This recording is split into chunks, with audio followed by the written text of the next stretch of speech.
Welcome, boys and girls, to another of Cosette's Enchanted Journeys. Cosette and I wish to welcome you to our magic lamp. Woo! We're just having fun in here, soaring around and floating all about and just having a good time, pretending to be kites. Have you ever pretended to be a kite and spread your arms wide and just kind of soared around and floated in the breeze? It's a lot of fun. I know it looks a little silly, but it kind of feels good too. It's something you could try. Why am I pretending to be a kite and soaring around inside the magic lamp? Well, you probably know that today's story got me feeling this way. You ready to share our story with the boys and girls today, Cosette? I am too. All right, let's do it. Let's rub our hands together and say, I wish to go on an enchanted journey, and away we'll go.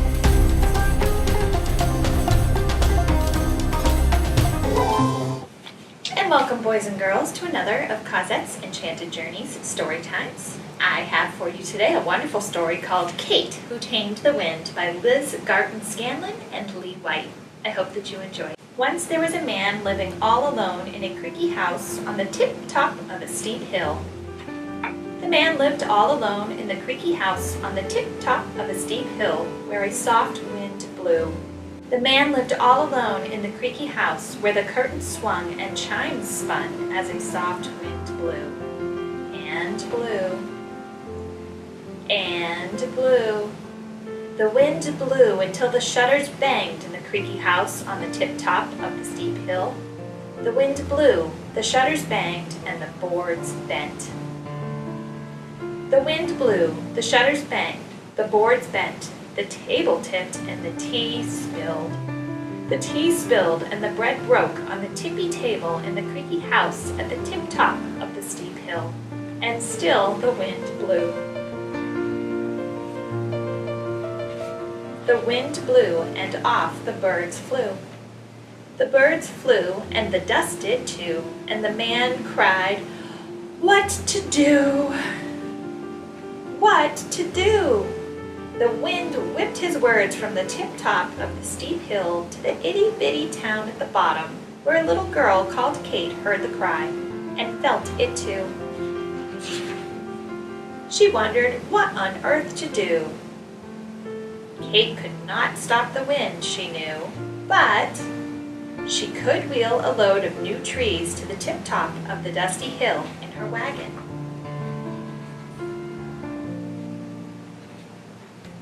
There, Kate dug deep holes and watered muddy mounds till the trees grew. As the trees grew, the wind blew. The trees grew, the wind blew, and the time flew. The time flew as the trees grew and grew. And Kate did too. The trees grew till the leaves fluttered and the shutters stilled and the boards bounced back. The leaves fluttered, the shutters stilled, the boards bounced back, and the dust died down. The dust died down, the tea steeped, and the birds peeped. The birds peeped, and the old man poured sweet tea and said, "For you," near the quiet house on the tip-top of the green hill, where a bright breeze blew. The end. What did you think of Kate Who Tamed the Wind? This is a wonderful story all about the importance of trees and how they can shelter us from a very, very big breeze, isn't it? There's some information at the end of the story about marvelous trees and how we can enjoy them all year long. So I hope that you have a chance to take a look at this book and see what you think. Do you have a lot of trees in your neighborhood to help block out some of those windy days? I do, and I really enjoy them, especially in the fall time when they change colors and then they fall and blow around. It's such a beautiful sight. All right, we've come to the end of another story, which means it must be time for us to go and do an activity together. Are you ready? I am too. Okay, let's go.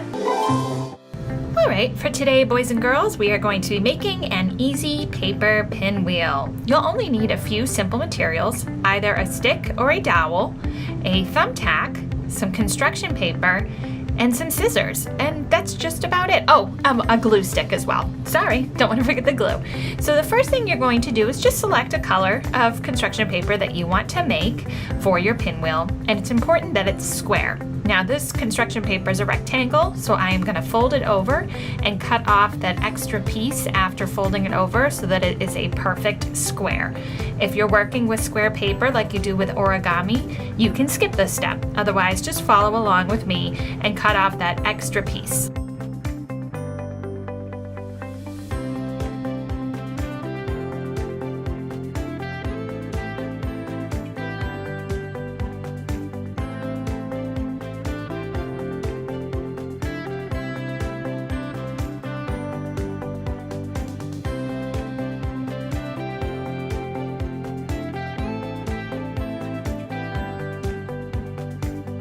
Next, we will be folding our paper into triangles in both directions. So you're going to take one corner and fold it across to the other corner. And when you've done that on one side, you're going to repeat and do it on the other side, which will make 4 equal triangle sections, as you can see me doing here.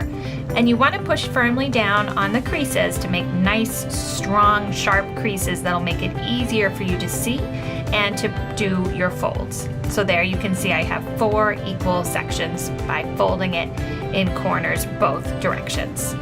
Next, you're going to use your scissors and you're going to cut towards that center point of your paper, but not all the way. You want to leave about 1 inch to 2 inches uncut from the center out.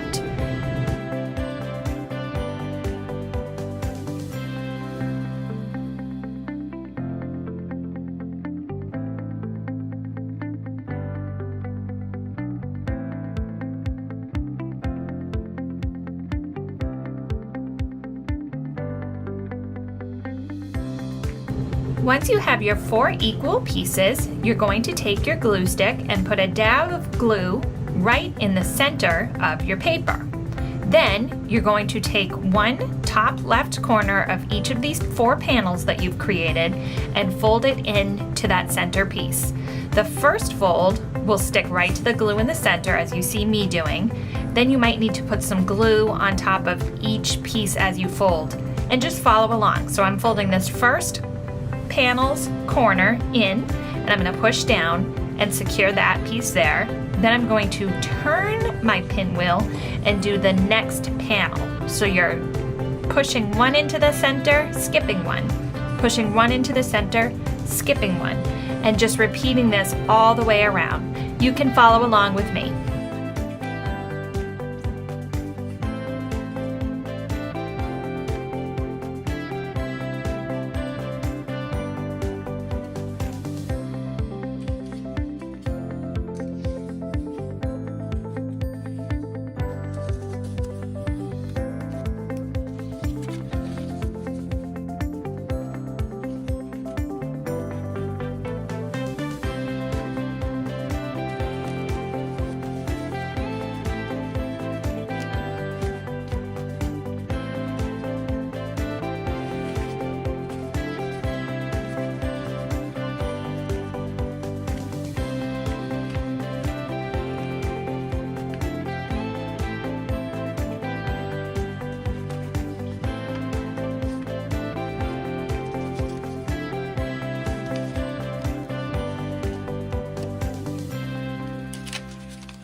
As you can see, I've got all of my panels secured in the middle, and now I'm just using my glue stick as a rough outline for a center piece. So I'm just drawing a circle on a different colored piece of paper, and I'm going to cut that circle out, and I'm going to be using glue and one of my thumbtacks to secure that to the center of my pinwheel, and that is what's going to stick through to either your dowel or your stick.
So once you have your circle cut out, you just take your thumbtack and you're going to push it through the center of your circle.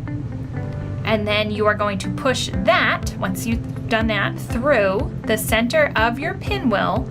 And when it comes out the back side, that's what's going to stick either into your dowel or your stick. Now, having done this project, I can tell you that I think it's a little bit easier to use a stick. They're a little bit a softer wood to push this tack through, but I went ahead and used this dowel anyway, and to help secure it, I just kind of hammered it down because it was a little bit difficult to get that tack in there. So you might need to use a hammer or a heavy object just to push that through if you're having difficulty like I did.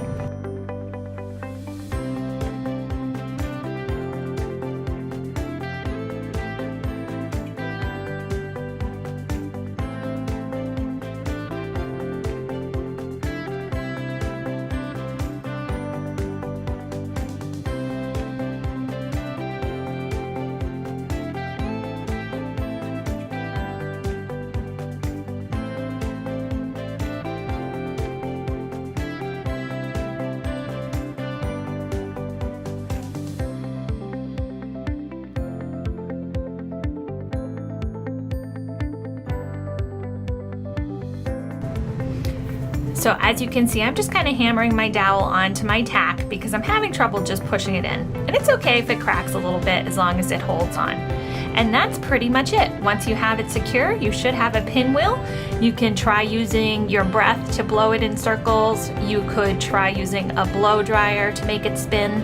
You could put it outside in your yard and let the air spin it as well. However it works best for you. I just kind of had fun playing with it. Now, because it is made out of construction paper, it is a little bit flimsy. If you make your pinwheel a little bit smaller, it's going to be a little bit less flimsy in the breeze.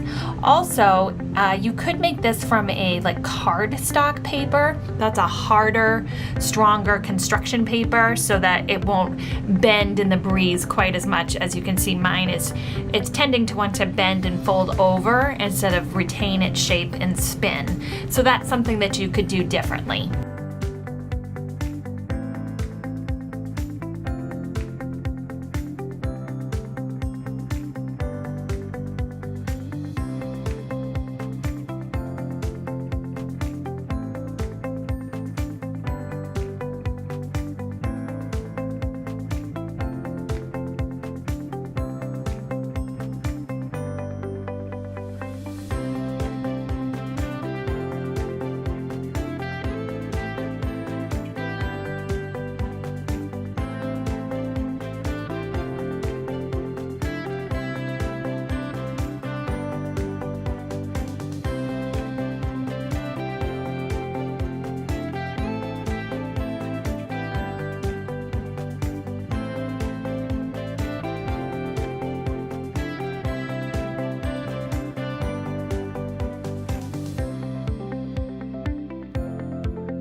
All right, here's one last close-up look at what I was able to come up with. As you can see, I did find it a little difficult just to continue to blow on it with my mouth. So I went ahead and grabbed my blow dryer and I set that up and used the blow dryer to push air toward the pinwheel to get it to spin really well. So that's something that you could try too if you're getting tired of huffing and puffing like I did. You might have to just hold it just right. As you can see, the force of that air is trying to bend it and fold it in all kinds of ways. But I think I finally got it toward the end.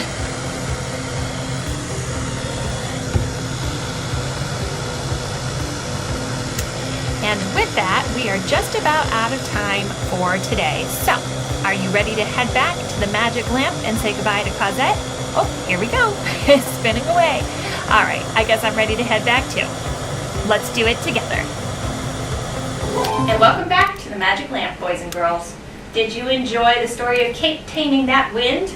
I think you understand why I felt a little bit like a kite earlier. It was a windy, blustery time up on that hill before Kate helped that man plant those trees and to buffer and break up some of the wind.